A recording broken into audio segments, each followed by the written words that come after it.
के पद की वृद दियो बिसार,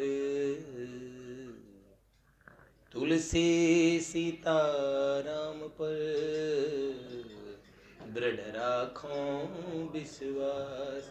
कबहू कभी गरत ना सुने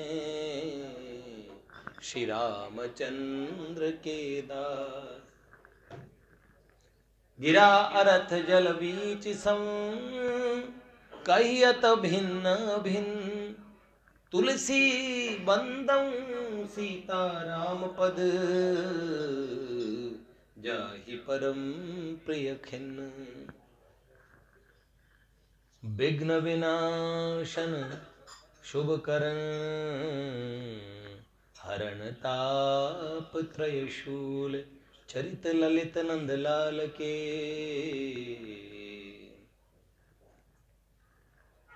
सदा करन सुख मूल।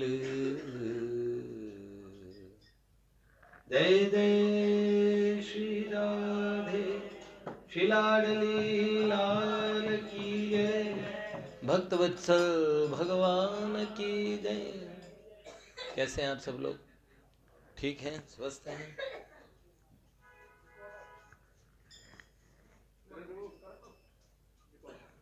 कृष्ण नाम महामंत्र रे तो प्रभाव,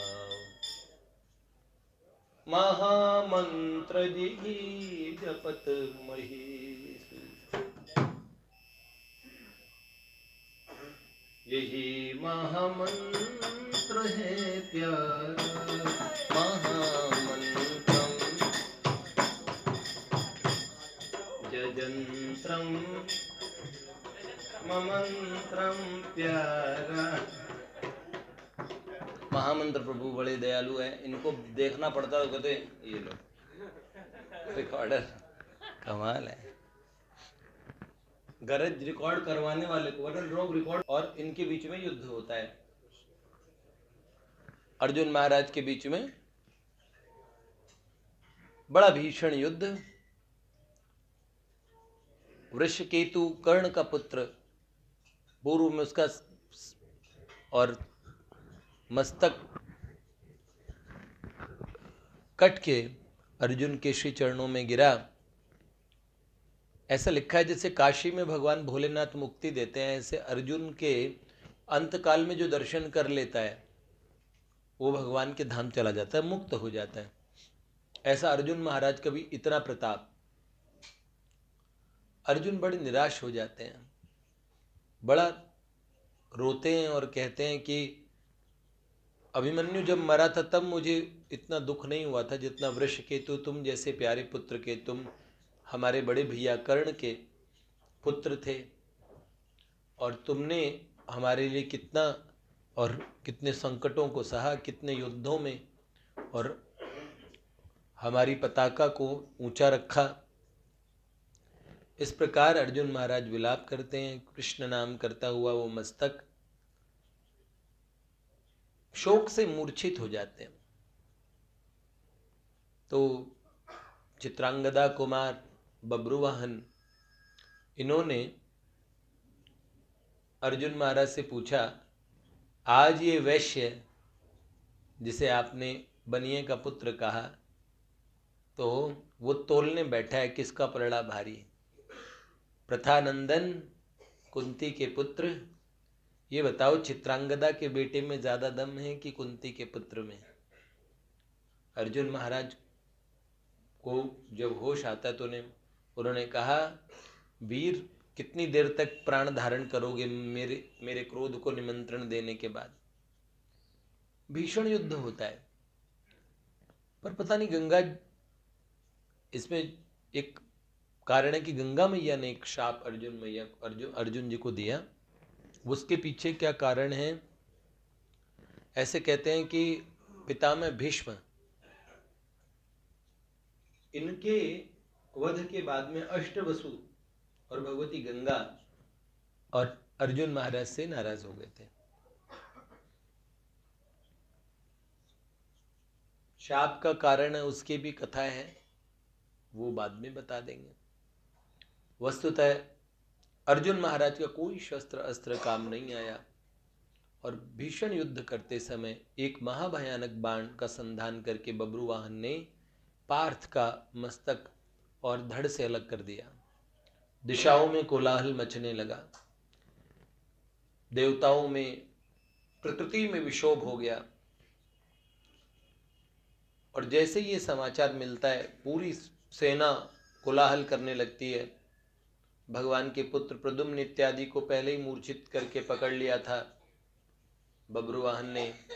और जब ये समाचार चित्रांगदा को मिलता है, उलूपी को मिलता है, नाग कन्या उलूपी, ये अर्जुन की दोनों पत्नियां, एक शेषनाग की पुत्री और जिसको शाप से मुक्ति अर्जुन महाराज के दर्शन से मिली थी, तो उनका भी विवाह अर्जुन महाराज से हुआ था। चित्रांगदा यक्ष कन्या थी, एक नाग कन्या, एक यक्ष कन्या। दोनों माताएं बड़े प्रेम से बब्रुवाहन को पाला करती थी, अपने पुत्र को। दोनों माताएं रोती हुई रणभूमि में आ गई। जो अपनी माताओं को बिना श्रृंगार के, बिना कर्णफूल के, बिना मंगलसूत्र के, इन निशानों के देखा और उन्होंने अपनी बेंदी को पोंछ दिया, सिंदूर उजाड़ दिया, तो ऐसे रुदन करते हुए, ऐसे कि माँ ऐसे बिना श्रृंगार के, बिना मंगल श्रृंगार के, और तुम इस प्रकार रुदन कर रही हो। तब उन्होंने कहा, तू तो बड़ा दुर्बुद्धि पुत्र है और कुलांगार है, हमारे कुल का कलंक है।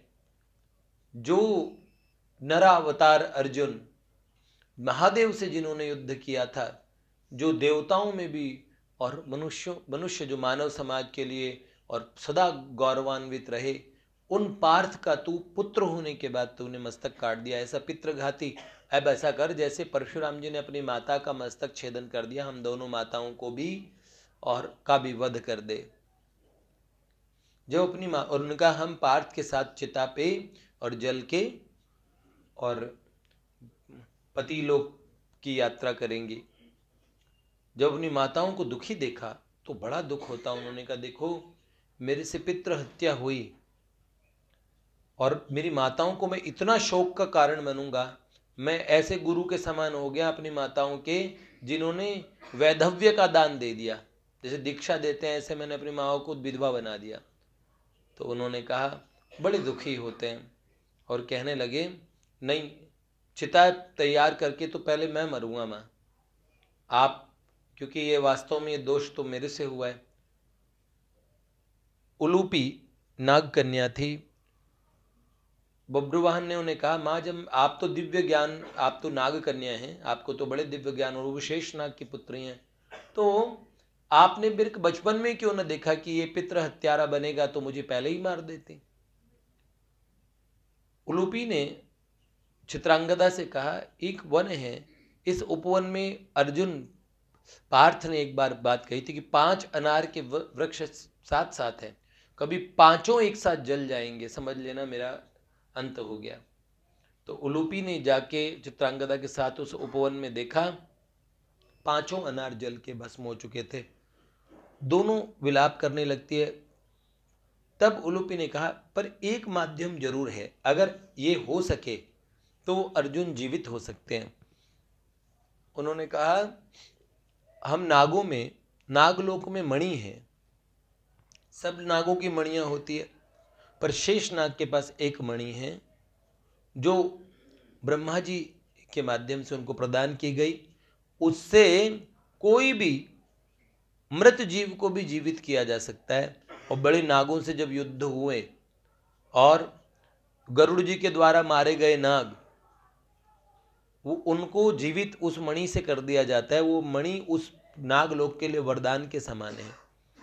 यद्यपि नाग उस मणि को देने को वो प्राणों के समान है, इसलिए उसे देंगे नहीं, लेकिन हमारे नाग कन्या उलूपी के साथ एक पुंडरीक नाम के नाग रहते थे जो बब्रुवाहन के मंत्री थे।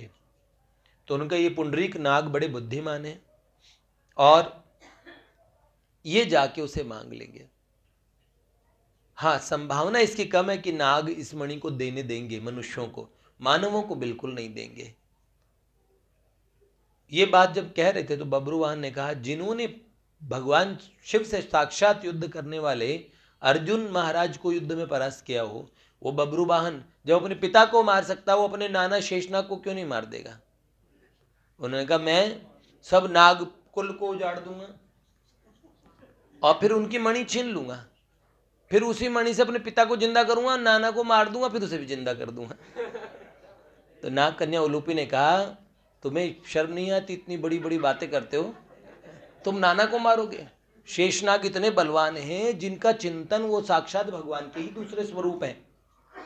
सारे ब्रह्मांड को जिनके अपने बल पे, अपनी आकर्षणी शक्ति से धारण करते हैं, ऐसे फन पे नहीं टिका। सारे ब्रह्मांड को गुरुत्वाकर्षण, एक आकर्षण, एक फोर्स और नियंत्रित रखती है वो शेष की। इसलिए उनका नाम क्या पड़ा है शास्त्रों में? उनका नाम क्या रखा गया है? संकर्षण। संकर्षण नाम, ये गुरुत्वाकर्षण से बहुत पहले का नाम है संकर्षण। हजारों साल पुराने शास्त्रों में क्या नाम कहते हैं? संकर्षण कहते हैं ना। वो संकर्षण उसी कारण संकर्षण कहते हैं, कर्षणी शक्ति जो संकर्षित करते हो। हाँ, लोगों ने कहा वो नाग दिखाओ, दिखाओ धरती नाग के फन पे टिकी, वो नाग दिखाओ, नाग दिखाओ, पूछते हैं बेचारे। आज तो मैं 1 घंटे, कल एक नास्तिक विज्ञानी की किताब लेके आया था, इतनी मोटी, और मैंने पहले अनुष्ठान किया, उसके बाद 1 घंटे में उसका पारायण किया और उसके उनके नास्तिक तर्कों को बड़े प्रेम से चस्के ले लेके पढ़ा, उदाहरणों सहित। स्टीफन हॉकिंग का उदाहरण उन्होंने बड़ा अच्छा लिया, बड़े गजब के वैज्ञानिक हैं। 21-22 साल की उम्र में उनको ऐसी बीमारी हुई थी, पूरे शरीर पे लकवा मार गया, खाली उनकी विंड पाइप डाली हुई है। तो 1-1.5 साल जो आदमी जीता है वो 71 साल के हो गए, उस बीमारी के साथ भी 50 साल और जी लिए। और तब भी वो ये कहते हैं बस दिमाग अंतिम में एक बार फड़फड़ाएगा, फिर ना कोई पुनर्जन्म ना कोई, वो सब बैक्टीरिया से हम पैदा हुए थे। और वही वाली थ्योरी कि ईश्वर के बिना पूरी सृष्टि बन सकती है, बड़े प्यार से समझाने की कोशिश की उन्होंने। कभी मैं आपको बताऊंगा कि भगवान के बिना सृष्टि कैसे बन सकती है, पर उनके बाद क्यों नहीं बन सकती है, इसके पीछे कारण अगर कोई इतना तगड़े लॉजिक्स देता हो तो मैं बहुत लंबे समय से इन सब चीज़ों को इसलिए पढ़ता हूँ कि पता होनी चाहिए। आप लोग भी, कभी कोई आपको बरगला न दे, लेकिन वैज्ञानिक लोग भी तो सत्य कह रहे हैं। आइंस्टीन बड़े वो माना करते थे कोई महाशक्ति है। यादव जी जिन्होंने बुक लिखी है, उन्होंने कहा हमने उस महाशक्ति को ढूंढ लिया है, ईश्वर का कण भी ढूंढ लिया है। अभी जो हुआ था ना जमीन में 2008 में एक प्रयोग 28 किलोमीटर की, वो hadron collider, large hadron collider नाम की एक मशीन में परमाणु और वो विस्फोट दोबारा कराया गया था, बिग बैंग। तो उसमें गॉड पार्टिकल्स मिले थे, हिग्स बोसॉन जिसे बोलते हैं। तो ईश्वरीय कण, 1 सेकंड के अरबवें हिस्से में उन कणों के दर्शन किए हमने। हा। अब उन्होंने कहा अब उन कणों को हमने पकड़ लिया है, अब हम ईश्वर तथास्तु वाले काम नहीं करेंगे। यादव जी ने अपनी बूस्टिंग मारी है, अब हम ईश्वर से काम कराएंगे। प्लॉट की गड्ढा भरवाना है। उन्होंने उदाहरण बड़ा अच्छा दिया कि जब वो बड़ा धमाका हुआ था, बिग बैंग जिसे बोलते हैं, तो ये बिग बैंग जो थ्योरी है, बिग बैंग के समय एक अणु में, एक छोटे से पॉइंट पे सारी ऊर्जा सिमट गई थी, फिर धमाका हुआ, उस धमाके से फिर आकार बनते चले, गैस बन गई, बड़े बड़े पिंड, ब्रह्मांड, तारे सितारे सब ठंडा ठंडा होते गए और बनते चले गए। ओके, तो तब भी 4% अरबों खरबों गैलेक्सीज जो है, खरबों गैलेक्सीज, आकाश गंगा, उनमें खरबों खरबों तारे सितारे ग्रह नक्षत्र है। अभी इसी ब्रह्मांड का पता है इन लोगों को। उन्होंने कहा कि 96%, 96% तो डार्क मैटर है, वो दिखता ही नहीं है, वो तो निराकार है, खाली 4% प्रकट हुआ। उसको वो गॉड पार्टिकल नाम का वो चीजें आकार देके चली गई, बस भगवान मर गए तुरंत 1 सेकंड के बाद में गॉड पार्टिकल मर गए। तो उन्होंने कहा अब वो गॉड पार्टिकल हमें धमाका करके निकालने आ गए। 1 सेकंड के अरबों हिस्से में, 1 सेकंड के अरबों हिस्से में वो गॉड पार्टिकल दिख भी गए इनको। अब उन्होंने कहा अब हम क्या करेंगे कि जब कोई खुदाई करनी होगी, भराव करना है, तो हम रिमोट दबाएंगे और मिट्टी के एटम वेटम बना लेंगे अपने आप। वो एटम बिना मिट्टी, ना कोई मशीन आएगी ना कुछ आएगी, मिट्टी बन जाएगी, फटाक से भर जाएगी। रिमोट दबाएंगे, रसगुल्ला, कॉफी वॉफी सब प्रकट हो जाएंगे, उसके एटम, चीनी के एटम, कॉफी के एटम सब मिल जाएंगे, एटम। उनका क्या नाम बोला उनका, कॉन्फ़िगरेशन ऐसा कुछ एक अनुपात में करेंगे, वो बड़ा अच्छा उन्होंने बताया। तो मुझे बड़ा, मैंने कहा ये तो बड़ा योगियों वाली बात कर रहे हैं, इसे चीज जोड़ ली उसे। पूज्यपाद जगत गुरु कृपालु जी महाराज ने फिलॉसफी ऑफ डिवाइन लव नामी किताब में 4 चैप्टर शुरुआत में, उनको इतना लताड़ा इन लोगों को, और कहा उन अणुओं में इतनी अकल थी कितने प्रोपोर्शन में मिलना है, अपने आप मिल गए, और कम बखत अभी भी मिले चले जा रहे हैं। अपने आप सिस्टम जब होता है तो बाइक एक्सीडेंटली खरबों साल पहले हुआ था, अब देखो। और उन्होंने कहा हम बैक्टीरिया की औलाद, फिर कालांतर में वही समझा रहे डार्विन की थ्योरी, पहले बैक्टीरिया मिले और फिर वो बने, फिर अमी बाबा आए, सबसे पहले बाबा अमीबा पैरामीशियम, फिर वो, मैं इनको पढ़ रहा था, मैंने कहा हे भगवान कितनी साल लगाए स्टीफन हॉकिंग, ये भी तपस्या कर रहे बेचारे, पर देखो तपस्या ही तो कर रहे, देखो कुछ नहीं खाते पीते कुछ, और वो यहीं पे उनको वो बोल भी नहीं पाते, मुस्कुराते रहते खाली एक अंगूठे से टिक टिक टिक टिक टिक, और अभी भी वो ब्रह्मांड के रहस्यों को खोज रहे हैं और कह रहे टाइम ट्रैवलिंग हो सकती है। इस बात को झटपट में ये यादव जी मान रहे हैं, और बाकी उन्हें कमाल की बात कह रहे आपको जहां चाहे टेलीपोर्ट करेंगे, आपके शरीर के अंग के कण कण बिखेर देंगे, फिर आप चाहे अमेरिका में प्रकट हो जाओ, देवताओं की तरह आप प्रकट होंगे फटाफट। अरे ये बहुत पहले टेलीपोर्टेशन हमारे देवताओं में था, अभी भी है। जिसको विज्ञान आप कह रहे हैं, ये हमारे विज्ञान में, हमारे शास्त्रों में ये विज्ञान बहुत पहले से है।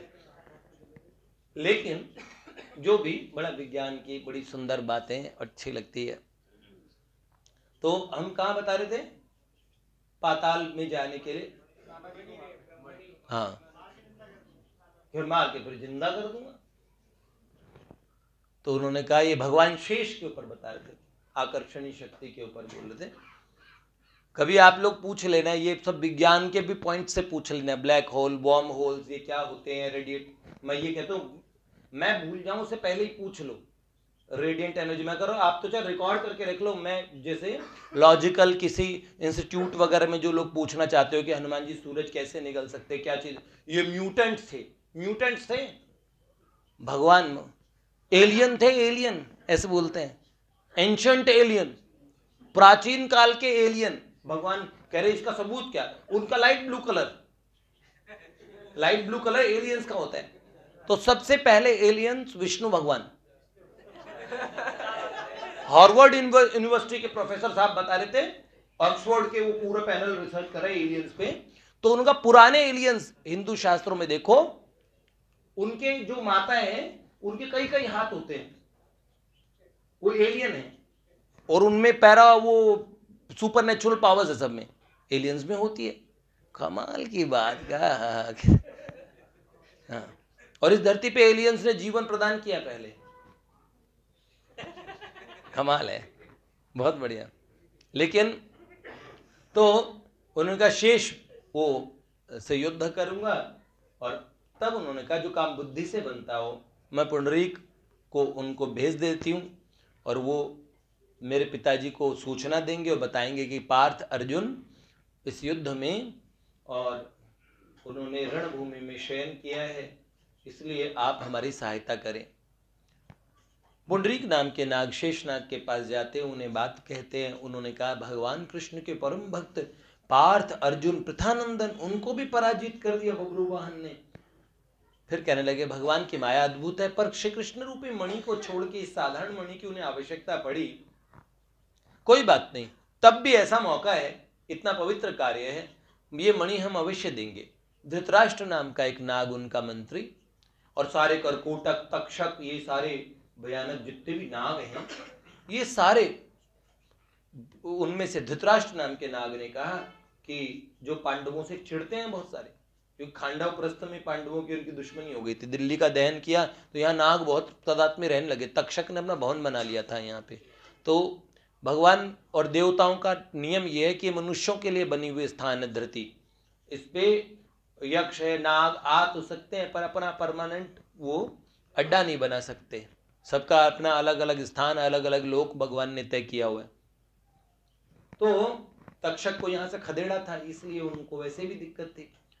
अब उन्होंने कहा, अर्जुन मर गया, धृतराष्ट्र ने बोला ये मानव फिर हमारा मजाक उड़ाएंगे, मणि लेने के बाद देंगे नहीं, और फिर नागों का डर क्या रह जाएगा, और फिर हमें गरुड़ से भी डर लगेगा। गरुड़ जब चाहे हमें बाहर, हम कहीं निकलते हैं गरुड़ के भय के मारे छिपे रहते हैं पाताल के अंदर में। तो आप सोचो भगवान, आप राजा हैं, आप कुछ भी निर्णय करें। शेषनाग ने कहा विनाश काले विपरीत बुद्धि, आप लोग नहीं देना चाहते मत दो। पुंडरीक देखो तुमने देख लिया, मैं तो देना चाहता था पर ये बाकी दुर्बुद्धि नाग देना नहीं चाहते। भैया धृतराष्ट्र अपने दोनों पुत्रों से सलाह करता है, एक पुत्र का नाम होता है दुर्बुद्धि, एक का नाम होता है दुस्वभाव। तो दोनों पुत्र कहते हैं हम जहां रहते हैं उस घर का नाश पीट देते हैं पिताजी। और उन्होंने कहा जहां हम होते वहां लोग पवित्र काम की सोचते ही नहीं, चैरिटी दान धर्म की कैसे सोच सकते हैं। हम तो स्वभाव से ही कुटिल और दुष्ट हैं, और दुष्टता हमें बड़ी प्रिय है। और नाग जाति का विशेष क्रोध और हमारे अंदर फुफकार मारने की, मतलब दुश्मनी भूलते नहीं, ये आदत हमारे अंदर में कूट कूट के भरी है। शेषनाग भी नाग कहलाने योग्य नहीं है, ये अपनी अच्छाई के उसमें और शराफत में और हमारे नागों का नाम बदनाम करेंगे। तो उन्होंने कहा पर इनसे बोले क्या, शेषनाग सबसे शक्तिशाली है। उन्होंने कहा अर्जुन को हम जिंदा नहीं होने देंगे किसी भी कीमत पे। अच्छा भैया पुंडरीक जाके मना करते हैं, बब्रुवाहन ने पाताल के ऊपर ही चढ़ाई कर दी पूरी सेना को लेके, और कहा कि महाराज पूरी सेना पाताल कैसे पहुंचेगी। उन्होंने बोला कि मैं इतनी मांत्रिक शक्तियों के साथ जाता हूं, आपको पूरी सेना सहित, सेना नायकों और हाथी घोड़े खच्चरों सहित सारी सेना पाताल में पहुंचा दी। और भैया अब वो मनुष्य सैनिक पूछने लगे प्रभु हम लड़े कैसे, नाग तो बड़े बलवान होते हैं। वो तो नाग लोग और भयानक भयानक अस्त्र शस्त्र लेके चढ़ाए, और मनुष्य और नागों में युद्ध होने लगा। नागों की फुंकारों से सारी सेना जलने लगी। वो नाग एक फुंकार मात्र से कितने कितने सैनिकों को भस्म कर देते। अब सारी सेना में भगदड़ मचने लगी। उन्होंने मयूरास्त्र का प्रयोग किया। नाग मोर से बहुत डरते हैं, तो मयूरास्त्र का प्रयोग किया सारी नाग सेना में, और भाग एकदम, हाँ इतनी भगदड़ मची। उसके बाद में उन्होंने क्या किया, जितने नाग युद्ध कर रहे थे उन्होंने, जो एक होता है भैया शहद की वर्षा करना होता ना, एक मंत्र अभिमंत्रित किया और एक बाण का संधान करके छोड़ा, चारों तरफ शहद बरसने लगा। नाग शहद चाटने लगे। उन्हें समझ नहीं आया कि ये तो मिठाई खिला रहे। कई देर तक नाग सोच रहे थे ये हो क्या रहा है। और उसके तुरंत बाद उन्होंने पिपीलिका अस्त्र, चींटियां, करोड़ों अरबों चींटियां प्रकट कर दी। नागों के शरीर चाशनी में चिमट गए और उन पे अरबों खरबों चींटियां लग गई, और चींटियां वहीं उन्हें काटने लगी। सारे नागों ने सोचा ये तो बड़ा खतरनाक है, और सांप की चींटी लगने से बहुत डरते हैं। और जब ऐसे भागे ना शेषनाग के दरबार में, शेषनाग हंसने लगे। उन्होंने कहा इसी बलबूते पे बड़ी फुंकार भर रहे थे कि मानवों को मार देंगे, देखो मनुष्यों के एक बच्चे ने तुम्हारी क्या हालत कर दी। तो उन्होंने कहा प्रभु हमारी रक्षा करें। शेषनाग ने कहा चलो, और ये और साथ में कर्णफूल, सूत्र अपनी बेटियों के लिए, दोनों के लिए, और एक मणि, ये शेषनाग ने कहा चित्रांगदा कुमार बब्रुवाहन से कि जहां और तुम्हारे और पिताजी का शव है वहां पे हम भी जाएंगे, और क्या पता इन नागों को भी भगवान जनार्दन श्री कृष्ण के दर्शन हो जाए और इनके स्वभाव की कुटिलता मिट जाए। दुर्बुद्धि और दुस्वभाव दोनों जने इतने बदमाश होते हैं। अर्जुन का सर माया द्वारा चुरा के ले गए। अब वो सिर जुड़े कैसे। बब्रुवाहन मणि लेके पहुंचे तो पिता का सर गायब, और पूरा हल्ला। दोनों माताएं, उन्होंने कहा ये देखो लगता है अब तो हमें और सती होना ही पड़ेगा। बब्रुवाहन ने कहा ऐसा किसने किया, किसका है। अब बड़े दुखी हुए, इतना विलाप किया। और जब उलूपी और चित्रांगदा ने कहा जब अपना बल काम नहीं आता है, तब उन्होंने उधर विलाप किया जोर जोर से कि जनार्दन भगवान श्री कृष्ण आप तो भक्तवत्सल है, अर्जुन पे ऐसी आपदा आने पे आप नहीं आए, अर्जुन के स्मरण करने से। क्योंकि युद्ध करते समय अर्जुन ने पहली बार देखा, जब उसके मस्तक पे बाज बैठ गया गिद्ध, तब उसने कहा कि आज मेरे स्मरण करने पे भगवान ने आधे क्षण में आ जाते मेरे रथ की बागडोर संभालने, और आज मैं परास्त हो रहा हूं तब आ नहीं रहे। तो उनका लगता है मेरा मरण निश्चित है, श्री कृष्ण ने तय कर दिया है कि ऐसा होगा। ये भगवती गंगा जी का श्राप था, और इसीलिए कहते हैं ना महापुरुषों का कोई अपराध न बन पड़े। भगवान भी बंध जाते हैं, कई लोग कहते हैं ना भगवान तो हमारे पर्सनल हैं, ऐसे कहते हैं ना, भगवान जानते हैं मेरे मन की। तो जो बीच के अंदर में अगर वो कुछ ज्यादा पावरफुल आदमी निकला तो फिर तो गड़बड़ हो जाएगी। भगवान उनका भी तो अतिक्रमण नहीं करेंगे ना, उनके शब्दों की उनकी बात को भी तो रखेंगे। आपकी रक्षा की उनके विषय में उनके मन में विचार है। भगवती कुंती को स्वप्न में दिखा अर्जुन दक्षिण दिशा में जा रहे हैं, और भयानक अपशकुन एकदम उठी। उन्होंने श्री कृष्ण से जाके कहा, नंदरानी यशोदा मैया उस यज्ञ में आई हुई थी, भगवती देवकी, कुंती मैया, द्रौपदी, सुभद्रा जी, सबके साथ भगवान ने गरुड़ का आह्वान किया और बैठ के पार्थ अर्जुन जाए वहां पे चलो गरुड़। जब गए तो देखा इतना भयानक विलाप मचा पड़ा है चित्रांगदा, और पूरे शोक का इतना माहौल पांडव सेना में सबको त्रस्त देखा। ऐसी स्थिति, इतना भयानक संहार किसने किया। सब श्री कृष्ण जब उतरे तो उलूपी और चित्रांगदा ने दोनों ने माँ कुंती से प्रणाम किया। उन्होंने कहा माँ हमारे पुत्र से ऐसा अपराध हुआ है, और कुंती मैया से अब क्या बोले, सब माताओं में विलाप मच गया। श्री कृष्ण चुपचाप देख रहे थे। उन्होंने भीमसेन के सामने पूछा ये हुआ कैसे। तो भीम ने कहा आप मजाक कर रहे हो, हुआ कैसे। अगर आप भी पूछने लगे ये ऐसा सब कुछ आपको पता है, पार्थ का मस्तक नहीं है, भगवान अर्जुन का मस्तक देखते हैं। उन्होंने बोला ऐसा हो ही नहीं सकता, मैं रहूं और पार्थ चला जाए। तो उन्होंने बोला गोविंद सब आपकी कृपा से सब अमंगलों का नाश होता है। भगवान शेषनाग ने कहा आप चाहें तो किसी मणि की आवश्यकता नहीं, किसी चीज की आवश्यकता, बेटा बाद में ले लेंगे। जय जय। आज का ओहो भैया रामेश्वरम से प्रसाद आया। ये तो हमारे भैया लाए हैं शायद। भैया किधर अभी आए तो दिखे थे। जय जय जय जय, बहुत बढ़िया, जय हो। भगवान आए भैया। ओहो लो, शंकर भगवान की जय। ओ भैया प्रसाद भी आया भैया, सबको बांटना भगवान का। जय।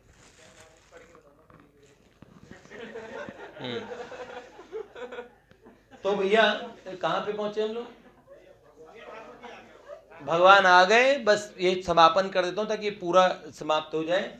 और आते ही श्री कृष्ण ने कहा कि पार्थ का मस्तक नहीं है, और बब्रुवाहन ने कहा मैंने सब प्रयास करके देख लिया।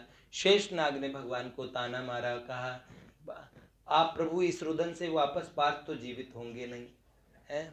अब देखिए आप तो नया मस्तक बना सकते हैं, नया अर्जुन खड़ा कर सकते हैं, आप क्या पूछ रहे कहाँ चला गया मस्तक, ये सब चीज।